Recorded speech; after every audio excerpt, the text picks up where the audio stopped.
There is a moment in every person's life when the ground beneath them shifts, not gradually, not with warning, but all at once, without mercy, without explanation, as if the universe decided that everything you had built, everything you had sacrificed for, everything that held your identity together, simply no longer belonged to you. For most people, that moment comes and they grieve, they mourn, they accept. But every once in a while, someone refuses. Every once in a while, someone decides that the ground doesn't get to shift without a fight. Linda Hollis was 58 years old when she received a letter that told her she had exactly 6 months to leave the only home she had ever truly known. 6 months to pack up 31 years of living.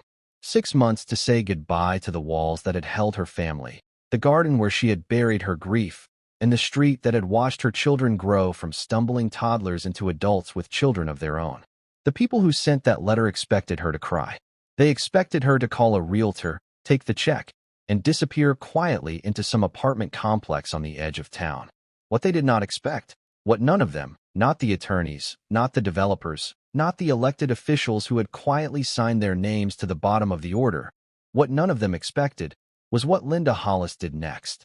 And by the time you reach the end of this story, you will understand that Linda Hollis was never really given 6 months to leave.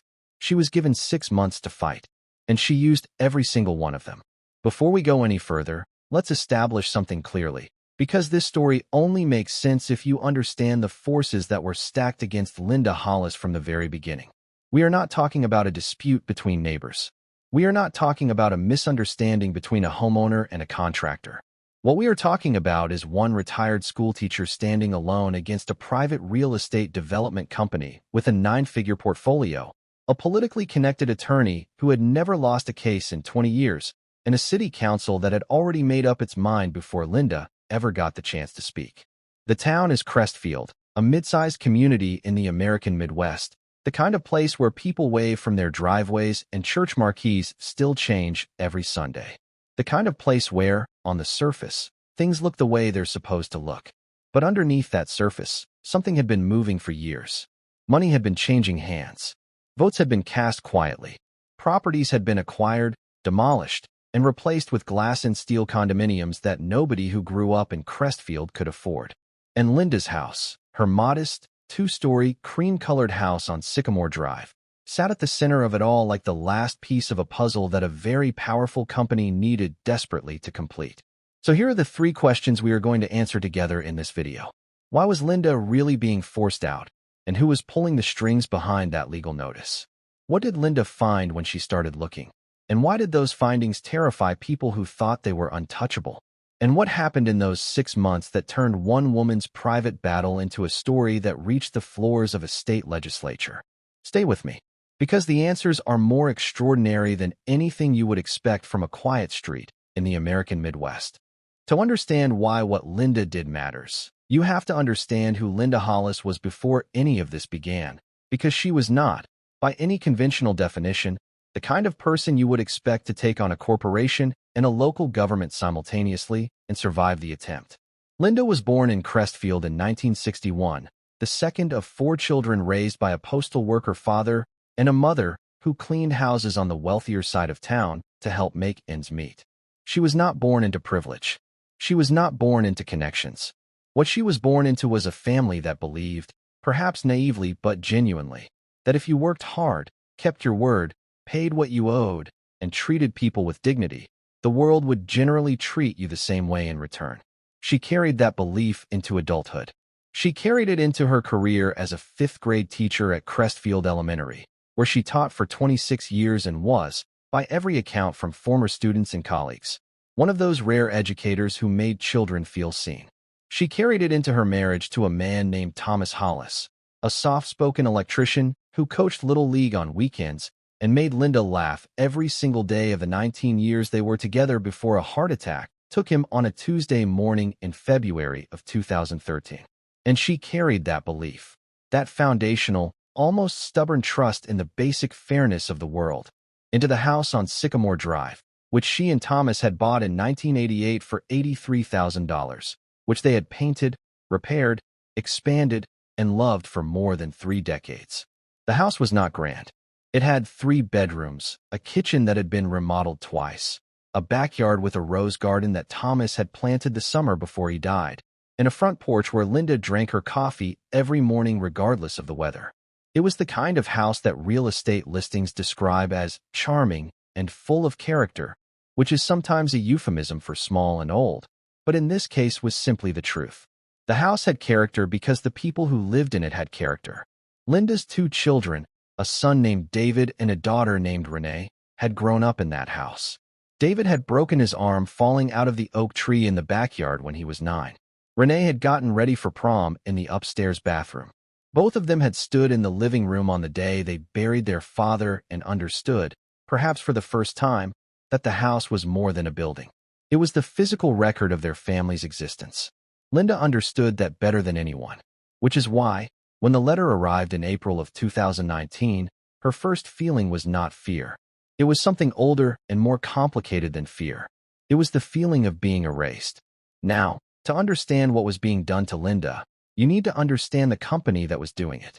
Apex Development Group was founded in 2004 by 2 brothers from the Chicago suburbs who had made their initial fortune in commercial real estate before pivoting to residential redevelopment, which is a polished way of saying they identified working-class and lower-middle-class neighborhoods in mid-sized American cities, acquired the properties within them, demolished whatever was standing, and built luxury condominiums and mixed-use developments that transformed the character of those neighborhoods entirely. By 2019, Apex had completed projects in 11 cities across 5 states. Their business model was efficient.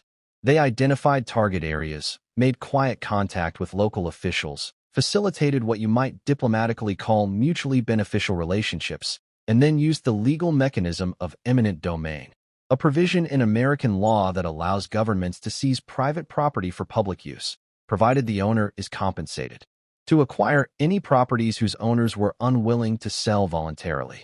The Crestfield project was called Meridian Place. It was a $42 million development that would replace 6 square blocks of existing residential properties with upscale condominiums, a boutique hotel, and a commercial district. By April of 2019, Apex had already acquired every property they needed except one: Linda's house on Sycamore Drive. Raymond Colt was the man they hired to finish the job. Raymond was 51 years old, a Crestfield native who had gone to law school at the University of Illinois, returned home, built a practice, and made himself indispensable to every real estate transaction of any significance that took place in Crestfield for the better part of 2 decades. He was the kind of attorney who was always at the right dinner, always on the right side of the right handshake, and always careful never to put anything in writing that couldn't be explained away. He had handled the acquisition agreements for every other property in the Meridian Place footprint. Linda's house was supposed to be a formality. Raymond had done this before. He knew how it went. You sent the letter. You made a reasonable-sounding offer. You let the legal timeline do its work.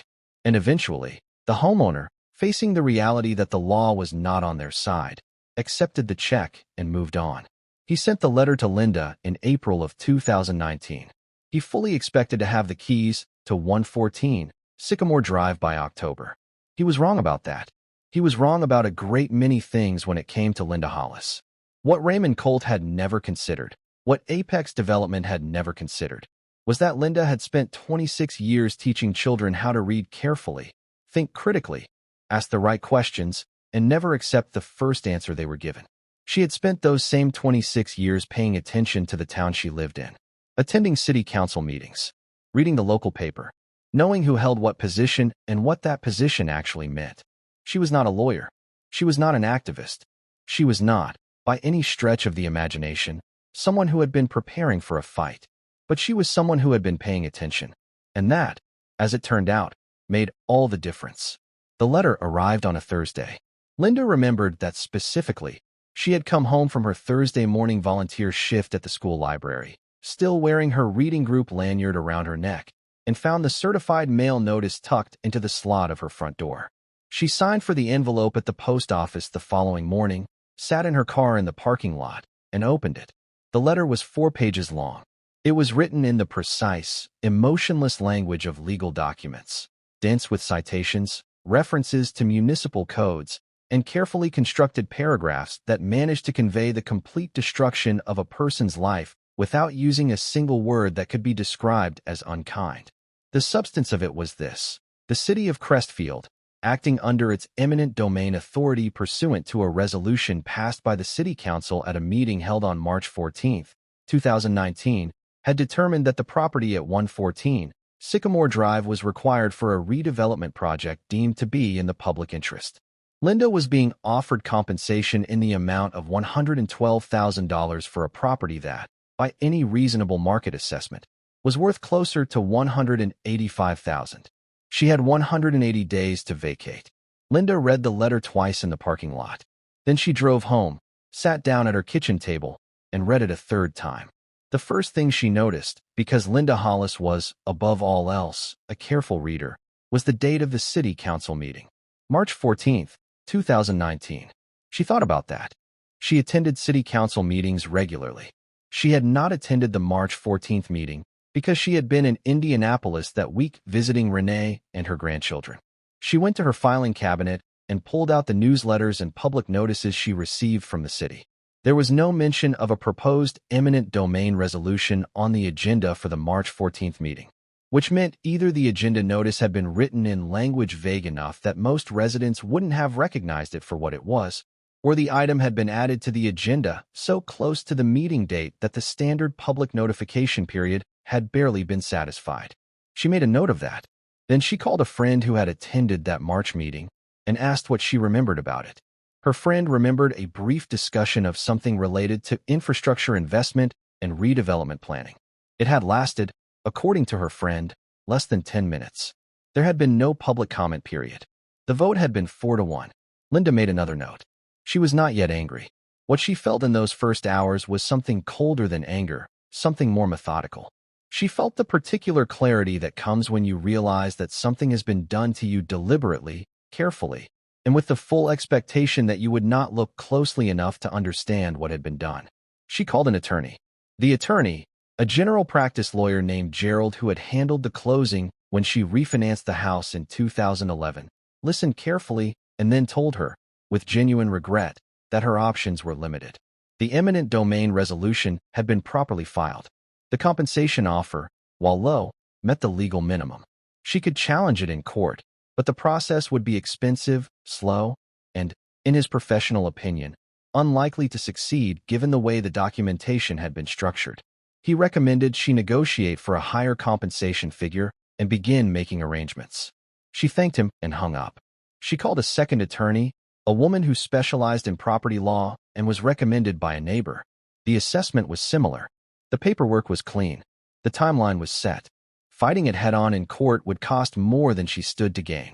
Linda thanked her, hung up, and sat for a long moment in the kitchen. Outside, through the window, she could see Thomas's rose garden, dormant now in April but already showing the first tender green growth of the season, reaching toward a sky that was beginning to bruise with the colors of a Midwest sunset. She got up. She went to the cabinet above the refrigerator and took down a composition notebook, the same kind she had handed to her students every September for 26 years. She sat back down at the kitchen table, and she began to write. She wrote down everything she knew. She wrote down the date of the council meeting. She wrote down the name of the attorney who had sent the letter. She wrote down the amount of the compensation offer and the assessed market value of her home. She wrote down the name of the development company and what she knew about their other projects. She wrote down questions, the specific, targeted kind of questions that a good teacher asks when she wants a student to stop skimming the surface and start looking underneath. Why had the council vote on a matter this significant produced so little public notice? Who, specifically, had proposed the resolution? What was the relationship between the council members who had voted in favor and the development company that stood to benefit? She had no answers yet, but she had the questions, and she had 5 months and 29 days. She went to the city council meeting the following month. She signed up for public comment. She was given 3 minutes. She stood at the podium in the fluorescent light of the Crestfield Municipal Building, and she spoke carefully, without performance, without pleading. She explained who she was. She explained how long she had lived in her home. She explained her concerns about the process by which the resolution had been passed. She asked, directly and specifically, whether there had been any financial relationship between Apex Development Group and any member of the city council prior to the March 14th vote. The chamber was quiet when she finished. Several people in the audience applauded. The council president thanked her for her comments. No one answered her question. She drove home, sat back down at her kitchen table, and opened her notebook. She turned to a fresh page and wrote 4 words at the top: find out the truth. That was the night everything changed. Not because Linda Hollis had made a decision to become a crusader. She had made no such decision. What she had decided was far simpler and, in some ways, far more dangerous than any act of rebellion. She had decided to keep paying attention. Before we go any further, let us know in the comments where you're watching from. We'd love to hear from you. And don't forget to hit that subscribe button so you never miss any of our upcoming videos. The first public records request Linda filed was for the minutes and audio recording of the March 14th City Council meeting. Under the Freedom of Information provisions applicable to her state, the city was required to respond within a defined period. She received the minutes, a bland, 5-page document that described the eminent domain resolution in a single paragraph and recorded the vote without commentary. She requested the audio recording. She was told it had not been preserved due to a technical issue with the recording equipment. She made a note of that.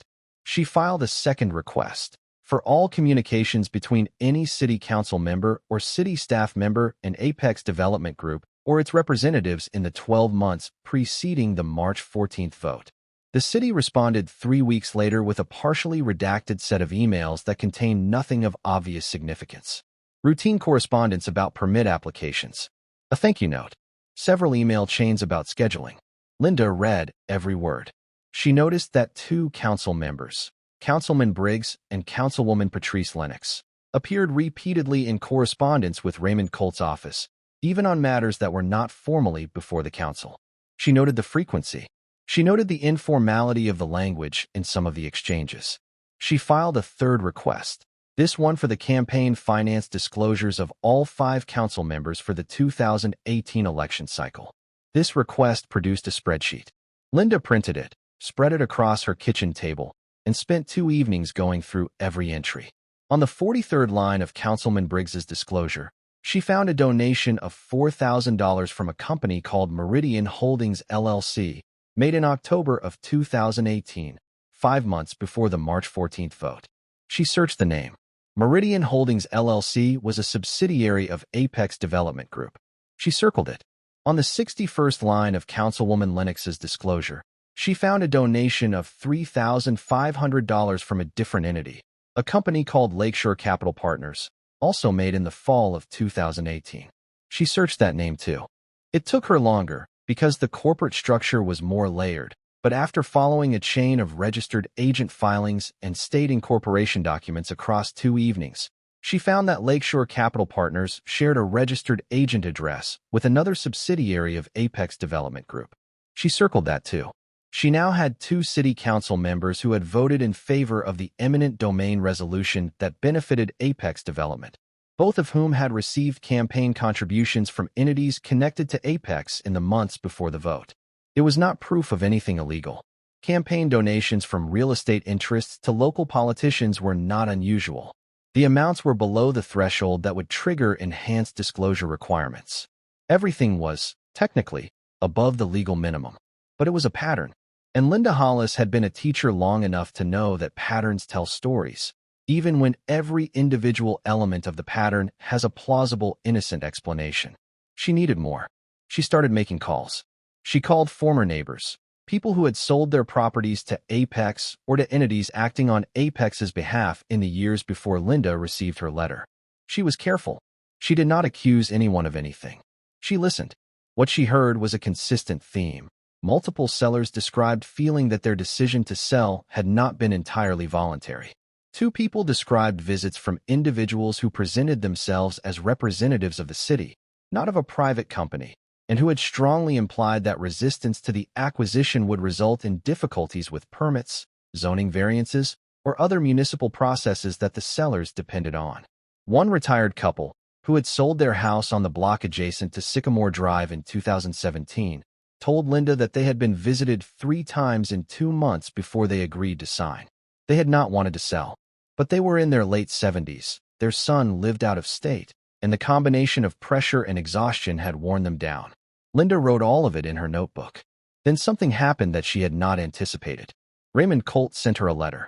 Not about the acquisition this time. This letter was from Raymond's office personally, and it informed Linda that several of the individuals she had contacted had expressed concern about her inquiries, and that continued outreach of this nature could be construed as harassment and might expose her to legal liability. The letter was measured and professional. It did not threaten. It merely suggested. Linda read it carefully. She understood what it meant. She was getting close enough to something that the people on the other side had noticed. She stopped making personal contact with former neighbors. She did not, however, stop her research. She shifted her methods. She went to the library. She spent hours in the newspaper archive, reading local coverage of Apex's previous projects in other cities. She found stories. In one city, a similar development project had been preceded by eminent domain proceedings that were later challenged on procedural grounds. In another, a city council member who had facilitated an Apex project had resigned from office 18 months later under circumstances that the local paper described as related to a financial disclosure inquiry. She was building a picture, not of a single wrongful act, but of a way of doing business, a pattern of relationships, payments, pressure, and procedural maneuvering that allowed a private company to use the public legal system to accomplish private goals. She did not yet know if what she had found was enough. She needed someone who understood how these things worked at a level she didn't. She found, through a connection at her church, the name of a man named Elias Drummond, a retired city planner who had worked for Crestfield for over 2 decades before retiring in 2015. She called him. He was initially reluctant to talk. He had been retired for 4 years. He had a comfortable life. He did not want complications. But he agreed to a single meeting, over coffee, at a diner on the outskirts of town. Linda brought her notebook. She showed him what she had found. He was quiet for a long time. Then he told her something she had not known. The Meridian Place project site had been subject to an environmental assessment conducted in 2016, a routine requirement for development projects involving land that had historically been used for light industrial purposes. He had been involved in that assessment as part of his city planning role before he retired. The assessment had flagged concerns about potential groundwater contamination from a dry cleaning facility that had operated on the site in the 1980s. Standard protocol would have required a more extensive environmental review before any development permits could be approved. He had filed the recommendation for additional review. He had expected it to move through the standard process. Then he retired, and he had assumed the process continued without him. Linda asked him what the subsequent environmental review had found. Elias looked at her across the table and said that, to his knowledge, no subsequent environmental review had ever been completed. She asked him where the original assessment was on file. He told her it should be in the city's Environmental Records Archive. She filed a public records request for it the next morning. The city responded that no such document could be located. Linda wrote that in her notebook, circled it twice, and underlined it once. Then she called a journalist. His name was Calvin Marsh, and he was 29 years old, which Linda knew because she had looked him up before she called him, and his LinkedIn profile still listed his college graduation year with the unguarded optimism of someone who hadn't yet learned to be strategic about what information he made publicly available. He wrote for a regional news outlet that covered several Midwest counties, the kind of publication that had survived the collapse of local journalism by being very good at what it did with very few resources. His work was careful. His sourcing was solid. He had broken 2 stories in the previous year that had resulted in actual consequences. A county commissioner who had quietly awarded a road contract to his brother-in-law, and a school board decision that had been made in a closed session in violation of open meeting laws. Linda had read both stories before she called him. She trusted his instincts because she recognized them as similar to her own. A preference for documentation over assertion, a distrust of the obvious explanation, and a willingness to follow a thread wherever it led. She met with Calvin at a coffee shop and laid out, methodically and without embellishment, everything she had found over the previous 3 months. The campaign finance records, the correspondence patterns, the accounts of former neighbors who had felt pressured, the missing environmental assessment, Elias Drummond's account of the review he had flagged, and the recommendation that had apparently never been followed. Calvin listened for 90 minutes. He asked good questions. He was, as Linda had expected, skeptical, not dismissive, but appropriately careful. He told her that none of what she had was proof of a crime. She told him she knew that. She also told him that she believed the pattern of what she had found was consistent with a story that deserved to be told, and that she was prepared to provide him with copies of every document she had obtained, introduce him to every person she had spoken with who was willing to talk on the record, and answer every question he had, for as long as it took. He agreed to look into it. What he found, over the following 4 weeks, went beyond what Linda had been able to uncover on her own. Calvin had sources inside local government that Linda didn't have access to. He had contacts at the state level who were familiar with Apex development from their activities in other jurisdictions. And he had, critically, access to a database of corporate financial filings that allowed him to trace the ownership structure of the entities that had made campaign contributions to Briggs and Lennox with a precision that Linda's library research had not been able to achieve. What the ownership trail revealed was this. Councilman Briggs had not merely received a campaign contribution from a company connected to Apex. He was, through a holding company registered in Delaware, a passive investor in a real estate fund that held a minority stake in one of Apex's development projects in another state. This was a financial interest in the commercial success of a company whose local project he had voted to facilitate. It was an undisclosed conflict of interest. It did not, under the applicable state law, automatically constitute a criminal violation. The threshold for criminal conflict of interest charges in that state was specific and intentional, but it was, without question, the kind of thing that a sitting elected official was required to disclose and recuse himself from voting on. He had done neither. Calvin published a first story in late July. It was careful, measured, thoroughly sourced, and deliberately understated in its conclusions. It reported the financial connection between Briggs and Apex, the questions about the campaign contributions to Lennox, and the unresolved questions about the missing environmental assessment. It named Raymond Colt as the attorney of record for Apex's Crestfield acquisition. It described Linda Hollis as a retired Crestfield schoolteacher who faces eviction from her home of 31 years. The story was picked up the following day by the state's largest newspaper. The day after that, it was referenced in a national outlet's roundup of local government accountability stories. By the end of the week, it had been shared widely enough to come to the attention of the state attorney general's office. Crestfield City Council held an emergency session. Apex Development issued a statement describing the reporting as factually incomplete and characteristically sensationalized. Raymond Colt did not return calls. Councilman Briggs hired a criminal defense attorney. Councilwoman Lennox issued a statement through her own attorney expressing her full cooperation with any inquiry. Calvin published a second story 2 weeks later. This one was built on a source inside the city's environmental department who had, after reading the first story, come forward with information that the missing environmental assessment from 2016 had not been misplaced. It had been removed from the active file and placed in a storage archive under a reference number that was not linked to the Meridian Place project in the city's database. A clerical action that, the source told Calvin, would have required authorization from someone with administrative access to the environmental record system. It was not proof of deliberate concealment. It was consistent with deliberate concealment. The Attorney General's office announced a preliminary inquiry. Linda's phone rang for 3 days straight. She answered every call. She was methodical, measured, and precise. She did not speculate. She did not editorialize. She answered questions about what she had found and how she had found it, and referred every question about legal conclusions to Calvin or to the public record. In one of those calls, from a television journalist who had driven up from a regional affiliate, the journalist asked Linda when she had known that she had something real. Linda paused for a moment, and then she said, "The day they sent me that letter. Because nobody sends a letter like that unless they're scared of what you might find."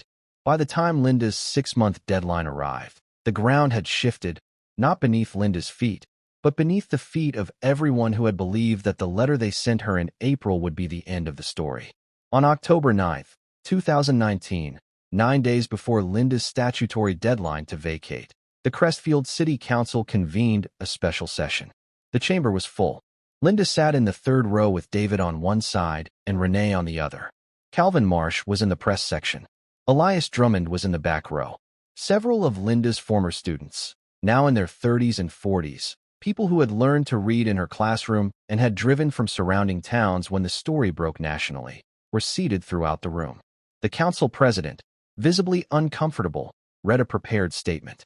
In light of the ongoing preliminary inquiry by the state attorney general's office, and in consideration of questions raised regarding the procedural integrity of the March 14th resolution, the council was voting to suspend the eminent domain acquisition order for 114 Sycamore Drive pending an independent procedural and legal review.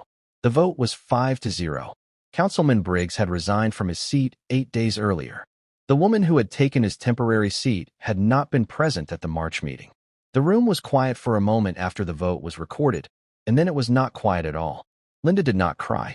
She had done her crying in private, on the nights over the past 6 months when the weight of what she was attempting had pressed down on her in the dark, and she had let herself feel it fully before setting it aside and going back to work in the morning. What she felt in that room, surrounded by the people who had watched and helped and believed, was something that she would later describe to Calvin as a kind of steadiness, a settling, as if something that had been tilted back in April had finally found its level again. The independent review, completed in early 2020, concluded that the March 14th vote had been procedurally deficient in its public notice requirements, and that Councilman Briggs's undisclosed financial interest had rendered his participation in the vote improper. The eminent domain resolution was formally rescinded. The Attorney General's inquiry eventually resulted in civil penalties against Councilman Briggs and a referral of the environmental records matter to the State Environmental Protection Agency, which opened its own investigation into what had happened to the 2016 assessment. Apex Development Group withdrew from the Meridian Place project entirely in December of 2019. Their press release cited evolving market conditions and project feasibility considerations. No one who had been paying attention believed that explanation. Raymond Colt's law practice lost 2 major corporate clients in the months following the news coverage. He did not face criminal charges. He has not, as of the time of this story, represented Apex or any affiliated entity in any subsequent transaction. Linda stayed in her house.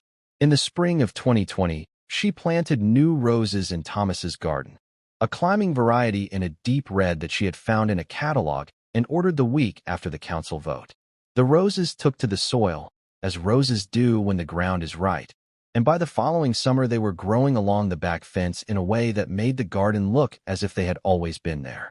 In the summer of 2021, the state legislature passed what became informally known among housing advocates as the Crestfield Transparency Act, a set of amendments to the state's eminent domain statutes that required enhanced public notice periods, mandatory disclosure of any financial relationship between a developer and any official participating in a vote to authorize an acquisition, and an independent environmental review process that could not be administratively archived without a documented chain of authorization. The amendments were not named for Linda, but the legislative testimony that preceded their passage cited her case specifically, and the bill's primary sponsor, a state representative from a district that did not include Crestfield, had told a journalist that the case had made clear to her that the existing law created conditions under which abuse was not merely possible, but structurally likely. Linda testified before a legislative subcommittee during the bill's drafting process. She brought her composition notebook. She answered every question carefully, without embellishment, and without claiming more than the record supported. A state representative asked her, near the end of her testimony, what she would say to other homeowners who found themselves in a situation similar to hers, facing legal processes they didn't understand, backed by resources they couldn't match, on timelines designed to overwhelm them before they could adequately respond. Linda thought about the question for a moment. Then she said, I would tell them that the process only works if the people running it believe that you won't look too closely. So look closely. File the records requests. Read the documents. Ask the specific questions. The law gives you tools that are real and available, and that people in positions of power count on you not to use because they count on you being too tired or too scared or too certain that it won't make a difference. Don't be certain of that. I wasn't. She paused. I was a 5th-grade teacher. I didn't know anything about eminent domain law or corporate subsidiary structures or environmental compliance requirements when I opened that letter. I learned. It took time, and it was difficult, and there were many nights when I was genuinely frightened. But the information was there. It was public. It was available to anyone who asked for it and was willing to sit with it long enough to understand what it was saying. That's not heroism. That's just paying attention. Those are the words I want to leave you with today, because they are, in the end, the most important thing about this story. Not the legal outcome, not the resignations or the investigations or the legislation that followed. The most important thing is what Linda Hollis did when she sat down at her kitchen table on a Thursday evening in April of 2019, with a 4-page legal document in front of her and no attorney, no advocacy organization, no political connections, and no certainty that anything she did would make any difference at all. She opened a notebook. She started paying attention. She kept going. There is a version of this story in which Linda takes the check, in which she finds a reasonable apartment, packs Thomas's photographs into boxes, transplants what she can from the rose garden, and tells herself and her children that she did her best against forces too large to fight. That version of the story exists. It happens every day in towns that never make the news. Homes disappear. Records go missing. Donations are made and votes are cast and papers are signed, all within the technical boundaries of legality. And the people displaced by those processes are absorbed quietly into the national background, their particular losses indistinguishable from the ordinary grief of ordinary life. What made Linda's story different was not that she had exceptional resources or exceptional connections or exceptional luck, though the existence of a careful journalist willing to do the work was a piece of fortune she herself acknowledged. What made it different was that she asked the questions that the people who sent the letter did not believe she would ask. She assumed that the information was there, somewhere, in the public record, waiting to be found by someone willing to look. And she was right. The house on Sycamore Drive is still standing. The roses in the backyard garden bloom every June. Linda still drinks her coffee on the front porch in the mornings, in every season, as she has done for 31 years. The Meridian Place project was never built. The 6 square blocks it was meant to occupy remain a mix of residential and small commercial properties, unremarkable in every visible way, occupied by people who wake up in the morning in homes that still belong to them. I want to ask you something before we close this story. Linda was told she had 6 months to leave. She used those 6 months differently than anyone expected. But the question I want to put to you, and I genuinely want to know your answer, so please leave it in the comments, is this. If you had been in Linda's position, with a legal notice on your kitchen table and a 6-month clock ticking, and 2 attorneys telling you there was nothing to be done, what would you have done? Would you have opened the notebook? Or would you have taken the check? There is no wrong answer. The forces that Linda faced were real, and they were formidable, and the outcome she achieved was not guaranteed at any point along the way. But I think the answer you give to that question, honestly, privately, before you type anything in the comments, tells you something true about yourself. And I think that is, ultimately, what stories like Linda's are for. Not to produce heroes, not to promise that courage always wins, but to ask, clearly and without softening, what would you do? What would you do when the ground shifts? What would you do with the 6 months? That question is worth sitting with. Linda sat with it on a Thursday evening in April, with a composition notebook and a kitchen table and the last of the Midwest daylight coming through the window above the sink. She found her answer. I wonder if you know yours. And if this story moved you, if it made you feel something real, please share it with someone who needs to hear it. Subscribe to this channel, because we tell the stories that the evening news moves past too quickly. The stories of ordinary people who refused to stay ordinary when it mattered most. Linda Hollis is one of them. And there are more where her story came from.